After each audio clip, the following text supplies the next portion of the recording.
많은 중요한 일들이 있습니다. 그 중요한 일 가운데 교회의 전체에 영향을 미치는 이런 중요한 일 대표적인 것을 두 가지를 뽑으라고 하면, 첫째는 교회를 인도할 목회자를 모시는 일이고, 두 번째는 함께 모여서 예배 드리는 예배 처소를 마련하는 일입니다. 더 아주 간단한 단어로 요약을 하자면 목회자 청빙과 교회 건축, 이 두 가지 일입니다. 이 두 가지 일은 교회의 큰 일이고 중요한 일이고 정말 모든 교인들에게 영향을 미치는 이러한 일입니다. 그런데 이것이 하나님 은혜 가운데서 하나님께서 기뻐하시는 주님의 뜻을 좇아서 이 일을 진행하면, 이 두 가지 중요한 일은 모든 교인들의 잔치와 같은, 모든 교인들의 하나님 앞에 함께 가지는 큰 잔치와 같은 이런 경험이 될 수 있습니다. 그러나 준비되지 않은 채 이 일이 진행되면 교회에 아주 큰 어려움이 오게 됩니다.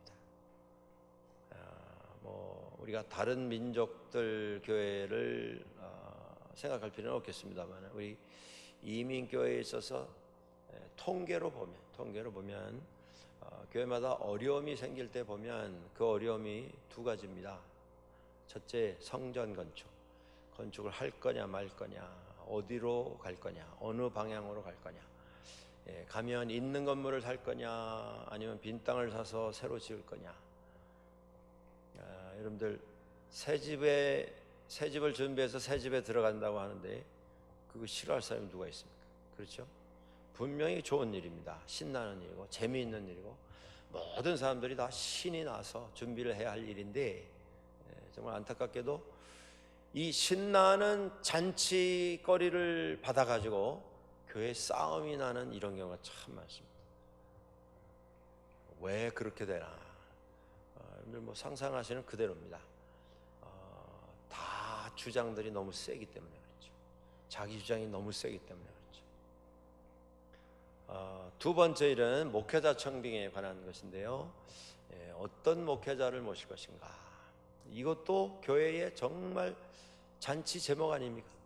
새로운 목회자를 모셔서 새로운 비전과 꿈과 계획을 세워서 교회의 미래를 세워가고 다음 세대를 세워가는, 이것처럼 신나고 재미있고 정말 하나님의 은혜가 차고 넘치는 일이 어디 있겠습니까?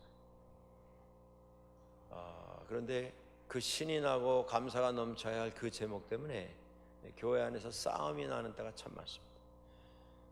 이유는 똑같습니다. 앞에 것과 뭐냐면 내 주장이 너무 세기 때문에, 내 뜻이 이러한데 내 뜻은 하나님 주신 뜻이기 때문에 반드시 이루어져야 되는 그런 뜻이다. 미리 결론 내리고 이걸 시작합니다. 이렇게 되면 안 됩니다. 제가 신학교 들어갔을 때, 그것이 76년도 이렇게 됐는데, 첫 해에 첫 입학식 마치고 이제 첫 예배를 강당에 모여서 전교생들이 다 모여서 예배를 드리는데, 저희야 이제 막 들어갔으니까 제일 어릴 때 아닙니까? 이제 아직 20도 되지 않은 10대 말년에 이제 대학부에 들어갔는데, 그 첫 번째 예배, 전교생들 다 모아서 예배하는 그 예배에 그때 학장이신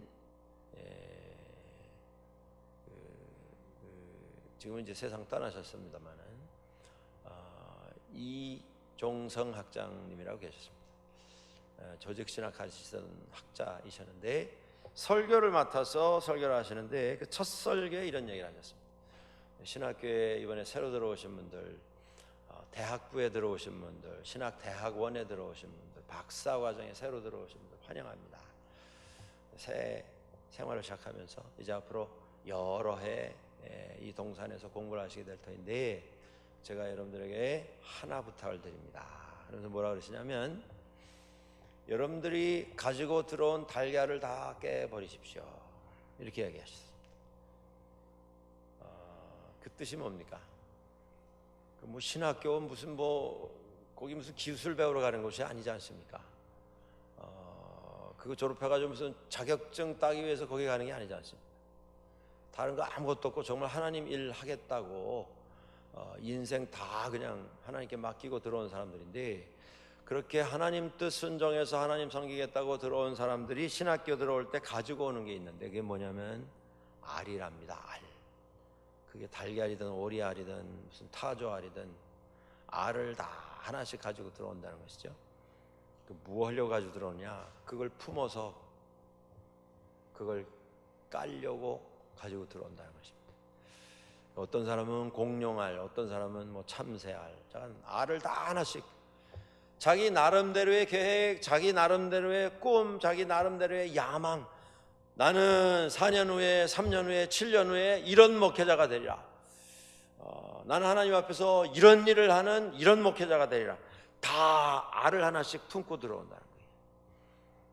그래서 공부를 하는데 뭐 강의실에 들어가서 열심히 배우는데, 그 배우는 게 다 이 알 만들기 위해서, 이 알을 까기 위해서 받아들이는 영양분으로만 이렇게 받아들인다는 것입니다.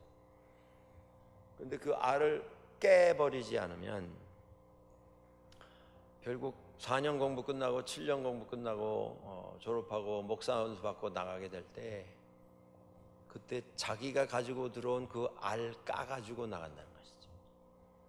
그런데 그게 하나님 원하시는 그런 알인가? 아니라는 것입니다. 다 자기 알 가지고 들어와가지고 그 알 속에서 뭐 괴물이 나올지 공룡이 나올지 그건 모르는 거죠. 그러니까 아예 다 깨버려라 들어왔습니다. 아무리 원대하고 거룩하고 하나님이 원하시고 그거 다 당신들이 가진 꿈이고 소망이고 욕심이니까 다 깨버리고, 이제 하나님 주시는 방향, 하나님 주시는 계획, 비전을 새롭게 구하면서 비고 비인 마음에 주님의 곳으로 채워가는 훈련을 받아 공부를 진행하기 바랍니다. 이런 부탁을 하시는 걸 들었습니다. 이게 문제입니다. 누구에게나 꿈이 있거든요. 그리고 누구에게나 표가 있습니다. 꿈은 이루어진다. 근데 그 꿈이 정말 하나님 주신 꿈인지, 그게 문제인 것이죠. 정말 하나님 원하시고 하나님 기뻐하시고 하나님 칭찬하시고 인정하실 만한 꿈인가? 이게 문제입니다. 이게 확인되지 않으면 교회가 성전 건축하면서 두 쪽 세 쪽 되고요, 목회자 모시는 일 놓고 뭐 천군 백군 갈라가지고 계속 치고받고 공방하다가 교회가 뭐 산산조각나는 이런 불행한 일들을 우리가 왕왕 보게 됩니다.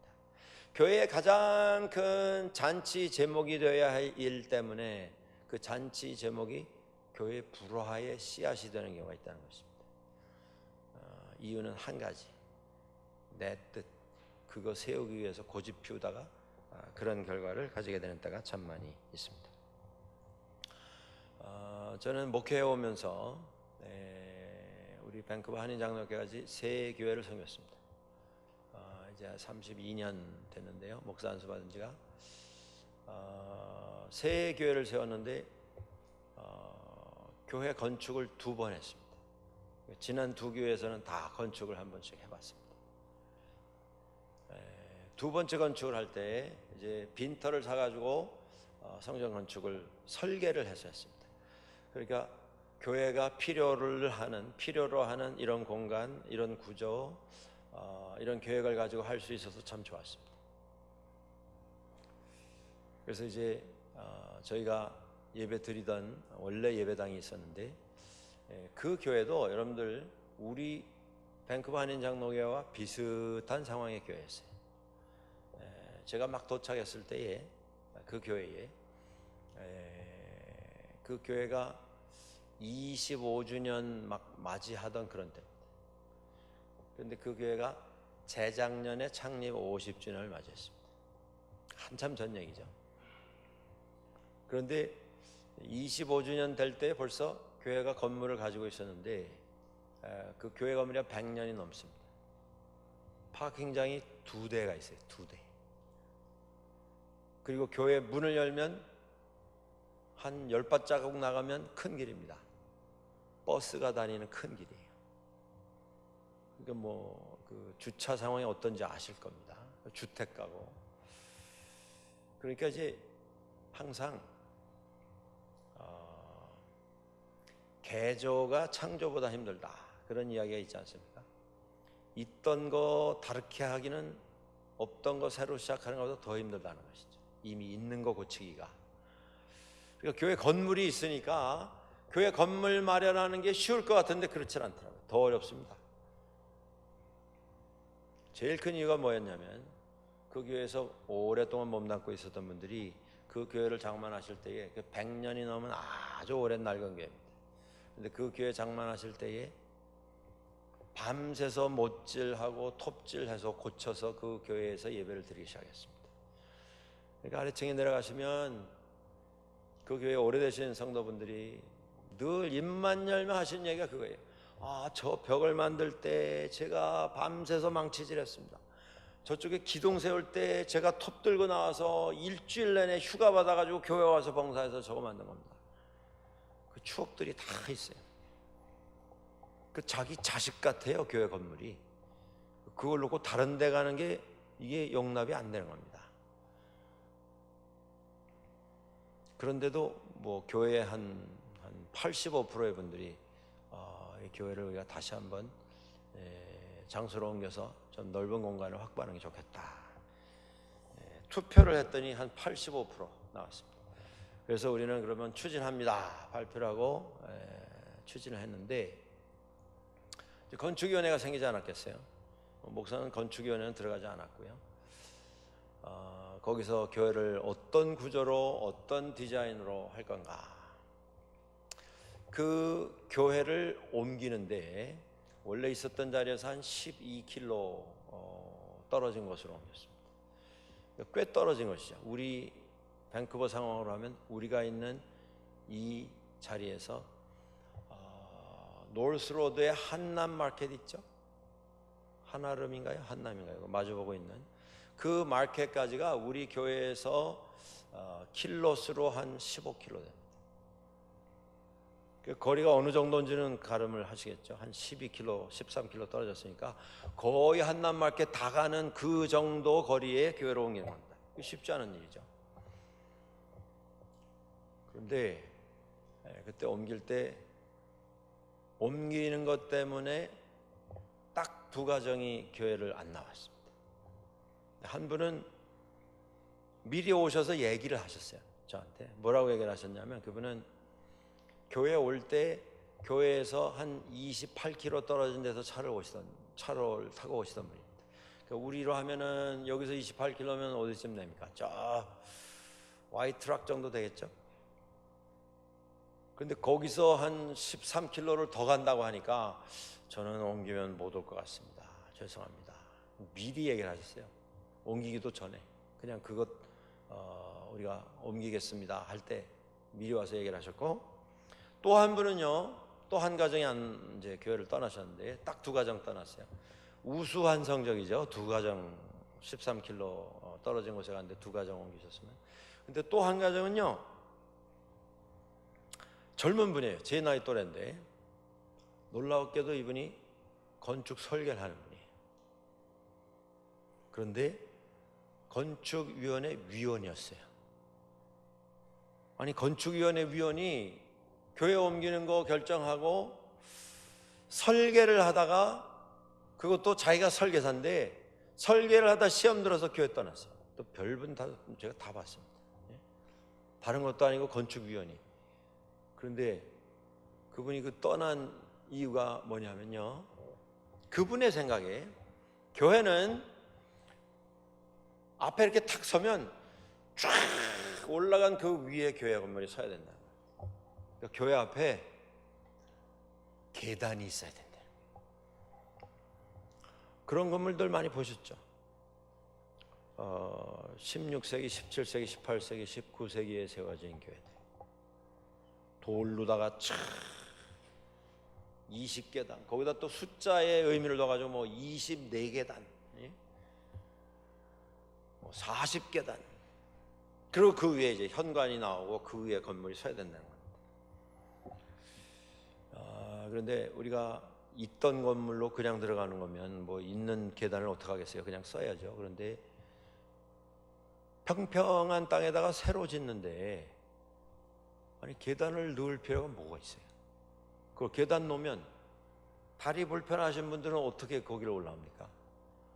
휠체어 타신 분은 그 위에 오지 말라는 겁니까? 그 건축 설계사하고 이제 토의를 하는데 건축 설계사들이 하는 얘기가 뭐 건물에 계단을 원하시면 넣겠지만 요새 계단 넣는 교회가 몇 교회입니까? 없습니다. 그리고 넣어서 편한가 보다 불편한 게 더 많은데 그거 뭐 쫙 올라가는 계단이 멋있다고 해서 그거 넣고 계단하는 건 저는 이건 굿 아이디어는 아닌 것 같습니다. 근데 교회가 결정해서 하라 그러면 그렇게 설계는 하겠는데 저는 그거 별로 뭐 찬성하지 않습니다. 근데 건축위원들이 들어보더니 아니 차에서 딱 내려서 그냥 휠체어 타신 분이 혹 있으시다면 그냥 쭉 밀고 예배실까지 들어오게 하면 제일 좋거든요. 우리도 여기 턱이 한 2개 있는데 앞에 그거 한번 생각해 보세요. 여러분들이 휠체어 타고 교회 오신다고 생각해 보세요. 우리가 램프라고 해놨습니다만은 사실 참 죄송하죠. 휠체어 타고 오시는 분. 왜냐하면 혼자는 못 오세요. 램프를 해놨어도 가파라가지고 탱크나 타고 올라오시면 올라올까. 혼자는 못 오세요. 그러니까 혼자 오시는 분이 휠체어 탄 분은 우리 교회 못 옵니다. 오지 말라는 거예요. 그 건축위원들이 다 듣더니 우리는 그냥 평편하게 합시다. 그랬더니 이분이 속된 표현으로 삐졌어요. 내가 설계사인데 내 말 안 듣는다. 그 교회를 안 나왔어요. 그리고 저 어디 그분도 한 25km 이상 떨어진 데서 오는 분인데 그 동네 교회를 찾아가셨습니다. 그저 제가 바라기는 그냥 계단 많은 교회 찾아가셨으면 참 좋겠어요. 이게 뭐 목숨 내놓고 우리가 교회를 바꿀 정도의 중요한 일입니까? 정말? 그 신앙 공동체에 대해서 나는 이 신앙 공동체에서 나는 완전히 단절하고 이 공동체를 떠나겠다. 계단이 몇 개냐? 그것 때문에 이게 이렇게 정말 목숨을 걸고 한번 해볼 가치가 있는 문제입니까? 정말 아무 의미가 없는 일인데 그 뒤에 이게 내 뜻이다라는 게 들어가서 걸리면 거기 다 걸려 넘어집니다. 자, 구약 성경에 최초의 성전 건축에 대한 얘기가 나옵니다. 이 내용들을 제가 짧게 그냥 말씀을 드리겠는데요. 이 내용에 보시면 뭘 가져오고 쭉 하나님께서 모세를 통해서 백성들에게 이러한 물품을 모아라 말씀을 하셨는데요. 오늘 본문에 여러분들 읽으시면서 벌써 다 캐치를 하신 분들이 있으실 겁니다. 오늘 본문에 이렇게 진행되는 본문 속에서 반복되는 단어가 하나 있어요. 기억나세요? 찾으셨습니까? 몇 번 반복돼서 나오는 무슨 단어가 반복이 되던가요? 예? 크게? 예, 지혜로운 자. 또 몇 가지가 있어요. 거기 보면 뭐 청색, 자색, 뭐 실, 그 물품 말고 사람에 대해서 표현하는 지혜로운 자. 그게 몇 번 나옵니다. 또 뭐가 있습니까? 네. 자원하는 자. 그렇죠? 자원하는 자. 이게 중요한 겁니다. 아무리 중요한 일도 억지로 하면 그건 잔치가 되지 않습니다. 자원하는 마음으로 하나님 앞에서. 그게 성전 건축이든 목회자 청빙이든 기초가 중요한 겁니다. 기초가. 첫째, 자원하는 마음. 그 가운데 여러분들 31절, 35장 31절 한번 다시 보시겠습니다. 35장 31절 소리내서 한번 읽으시죠. 시작. 하나님의 영을 그에게 충만하게 하여 지혜와 총명과 지식으로 여러 가지 일을 하게 하시되. 누구에게 하셨냐 하면 부살렐을 부르셔서 하나님께서 모든 것을 디자인하고 건축 설계를 하게 한 겁니다. 물론 이게 벽돌 쌓고 무슨 뭐 돌을 쌓아서 만든 건물은 아니에요. 지금 여기 나오는 건 장막입니다. 성막 짓는 것인데 이게 예배 초소이기 때문에 우리가 성전 건축이라고 하는 이런 단어를 사용을 하는 것입니다.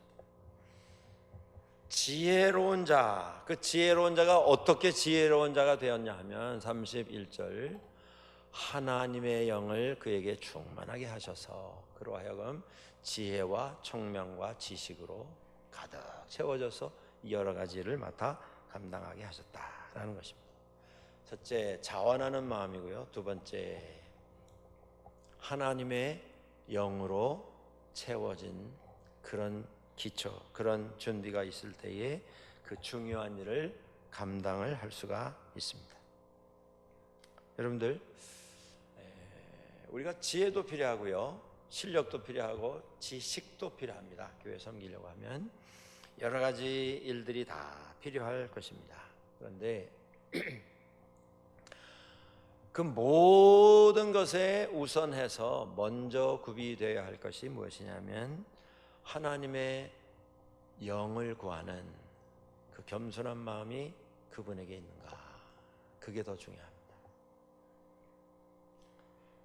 교회에 중요한 일들이 많은데 아까 말씀드린 것처럼 그 중요한 일 때문에 교회에 어려움이 생기게 되는 이유가 뭐냐면요, 실력도 있고 지혜도 있고 총명도 있고 지식도 있는데 이게 다 인간 생각이에요. 내가 세상에서 다 이겁니다. 내가 옛날에 회사 다닐 때, 내가 어떤 회사에 중직으로 일할 때, 부사장일 때, 사장일 때 다 그겁니다. 그건 오히려 하나님의 교회에 어려움을 가져오게 하는 조건입니다. 하나님의 영이 충만치 않으면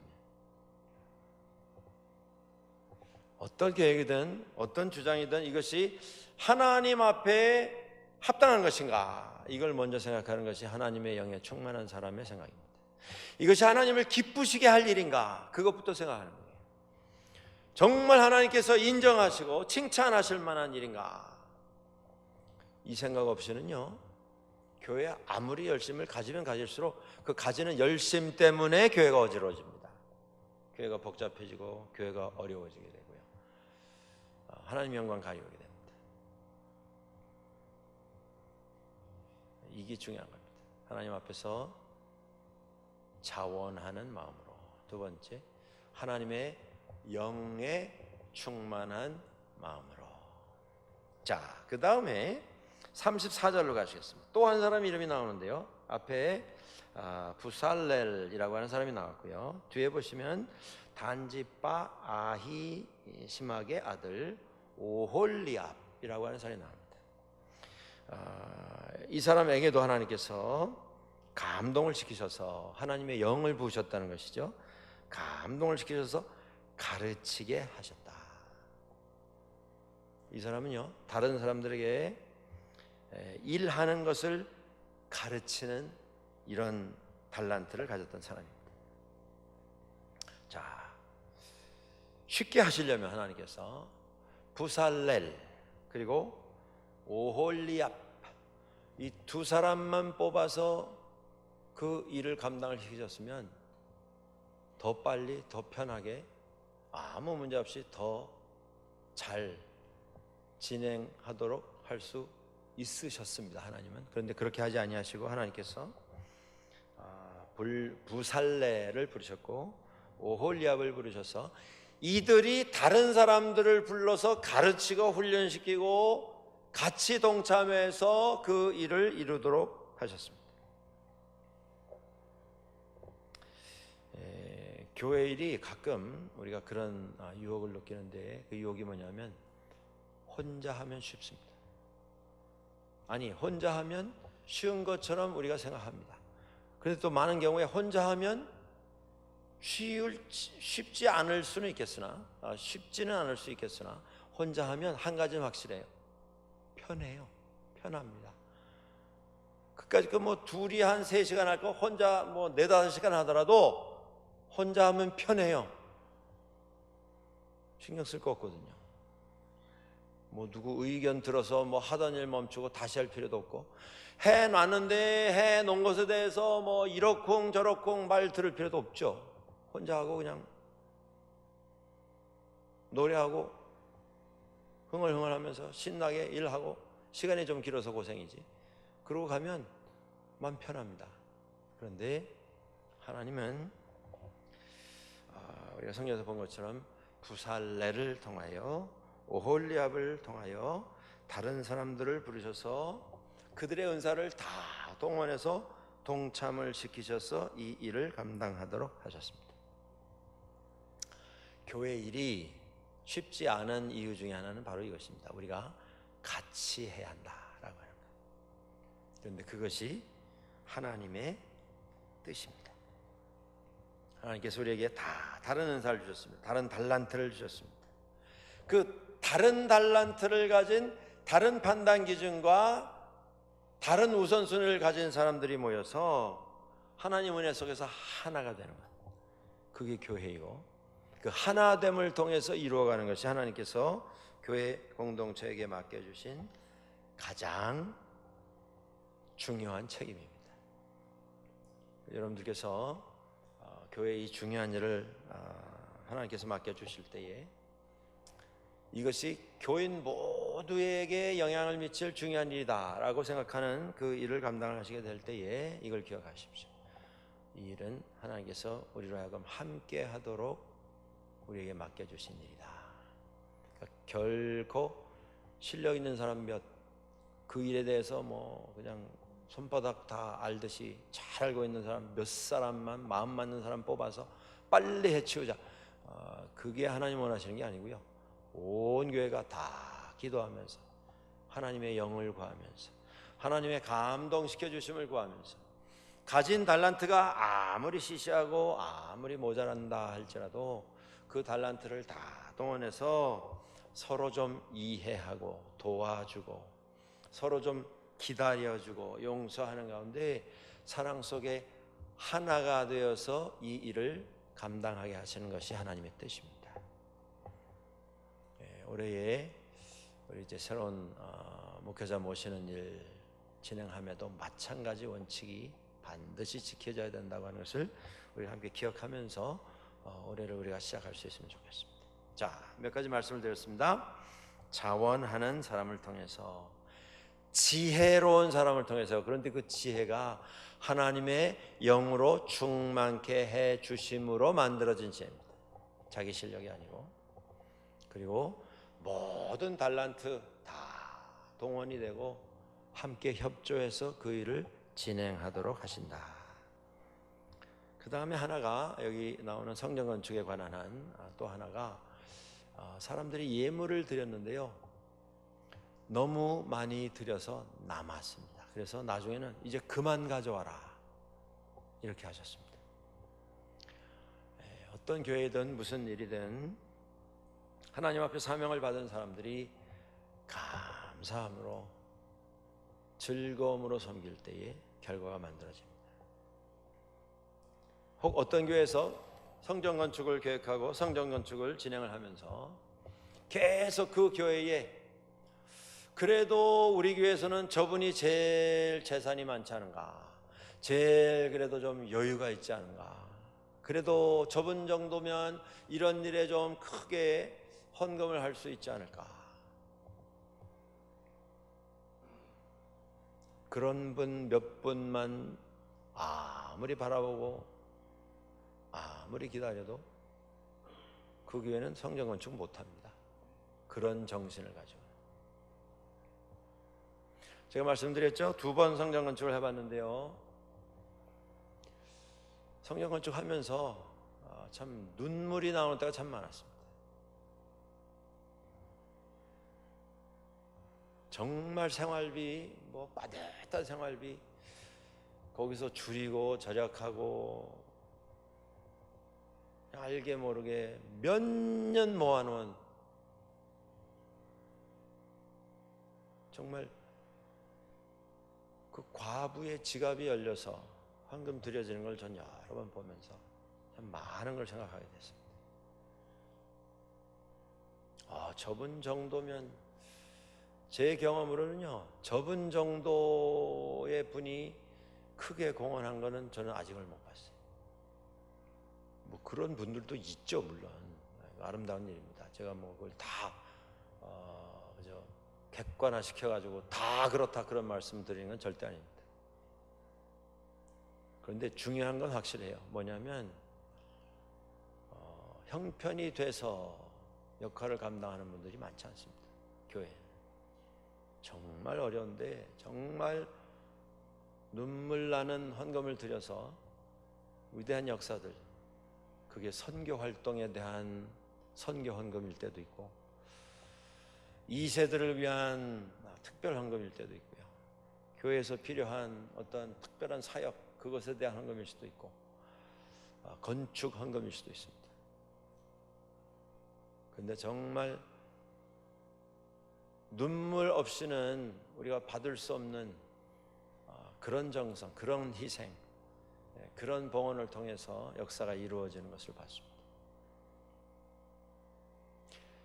달란트도 모아졌고요, 마음도 모아졌고요, 뜻도 하나가 되었고요, 하나님의 영이 충만한 가운데 모든 것이 다 준비가 되는데, 다 준비가 된 다음에 우리 중에 누가 이 일에 헌금을 해서 이 일을 이룰 건가, 그것만 생각하고 서로 얼굴만 쳐다보고 있는 공동체에서는 이 일은 절대로 일어나지 않습니다. 여기 다 써 있지 않습니까?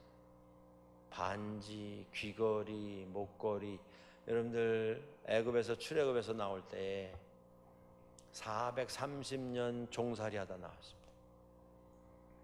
그 중에 몇 명이나 금괴를 자기 보따리에 숨겨가지고 나왔겠습니까?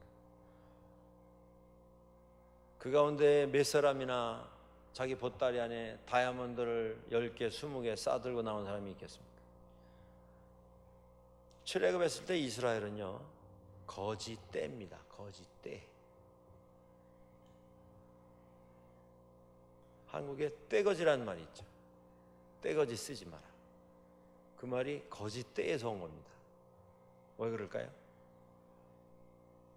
국어를 하러 다니는데 저도 옛날에 그런 모습들 좀 봤습니다. 막 대여섯 명씩 몰려가지고 행패를 부려요.